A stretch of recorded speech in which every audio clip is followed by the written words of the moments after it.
ನವೋದಯ ವಿದ್ಯಾಲಯದ ಹಳೆ ವಿದ್ಯಾರ್ಥಿಗಳು ಮತ್ತು ಸರ್ಕಾರಿ ನೌಕರರು ಗಿಡ ನೆಡುವ ಮೂಲಕ ಪರಿಸರ ಜಾಗೃತಿ ಮೆರೆದಿದ್ದಾರೆ. ನಿನ್ನೆ ಇಲ್ಲಿನ ಭಾಗ್ಯನಗರ ವ್ಯಾಪ್ತಿಯಲ್ಲಿ ಸಾಮೂಹಿಕವಾಗಿ ರಸ್ತೆ ಬದಿ 200ಕ್ಕೂ ಹೆಚ್ಚು ಸಸಿಗಳನ್ನು ನೆಟ್ಟು ಜನಜಾಗೃತಿ ಮೂಡಿಸಿದರು.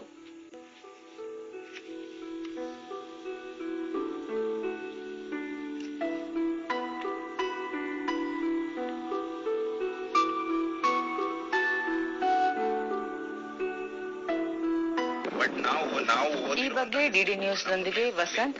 ಸಾಮಾಜಿಕ ಜಾಲತಾಣಗಳ ಮೂಲಕ ನವೋದಯ ವಿದ್ಯಾಲಯದ ಹಳೆ ವಿದ್ಯಾರ್ಥಿಗಳು ಒಗ್ಗೂಡಿ ಪರಿಸರ ಉಳಿಸಲು ಸಾಮೂಹಿಕವಾಗಿ ಗಿಡ ನೆಟ್ಟಿದ್ದೇವೆ ಎಂದರು. ನಾವು ನೆಟ್ಟಿದ್ದೀವಿ.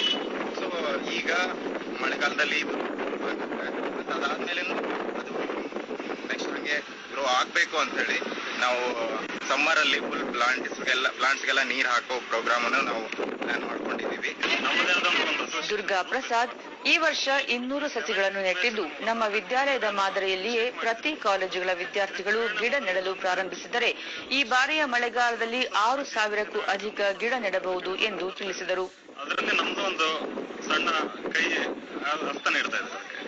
ಇದರಿಂದ ಲಾಸ್ಟ್ ಮಂತ್ 3ನೇ ತಾರೀಕು ಲಾಸ್ಟ್ ಮಂತ್ ಅರಣ್ಯ ಇಲಾಖೆ ಸಹಯೋಗದೊಂದಿಗೆ ಮತ್ತೆ ಅಸೋಸಿಯೇಷನ್ ಹಳೆ ವಿದ್ಯಾರ್ಥಿಗಳು ಮತ್ತೆ ಈಗ ಪ್ರೆಸೆಂಟ್ ಓದ್ತಿರುವ ವಿದ್ಯಾಲಯದ ಹಳೆ ವಿದ್ಯಾರ್ಥಿನಿ ಶಾಂತ ತಮ್ಮ ಅಭಿಪ್ರಾಯ ಹಂಚಿಕೊಂಡರು. ಪ್ರತಿಯೊಂದು ಬ್ಯಾಚ್ ಇಂದನೂ ಸ್ಟೂಡೆಂಟ್ಸ್ ಬಂದಿದ್ದಾರೆ, ಓಲ್ಡ್ ಸ್ಟೂಡೆಂಟ್ಸ್ ಎಲ್ಲರೂ ಗ್ಯಾದರ್ ಆಗಿದ್ದೀವಿ. ನಾವಿಲ್ಲಿ ಅಂದ್ರೆ ಫಸ್ಟ್ ಒಬ್ಬರು ಸ್ಟಾರ್ಟ್ ಮಾಡಿದ್ರು, ಒಂದು ಅಸೋಸಿಯೇಷನ್ ಇಂದ ಸ್ಟಾರ್ಟ್ ಮಾಡಿದ್ರೆ ಪ್ರತಿಯೊಂದು ನವೋದಯ ಸ್ಟೂಡೆಂಟ್ಸ್ ಕೂಡ ಅಲ್ಲಿ ಎಲ್ಲಾ ಒಂದು ಅವ್ರವ್ರ ಡಿಸ್ಟಿಕ್ ಅಲ್ಲಿ ಇರ್ತಕ್ಕಂಥ, ಅಂದ್ರೆ ನಮ್ಮ ನವೋದಯ ಇರೋದೇ ಒಂದೊಂದು ಡಿಸ್ಟಿಕ್ ಅಲ್ಲಿ ಒಂದೊಂದು ನವೋದಯ ಸ್ಕೂಲ್ಗಳಿದಾವೆ.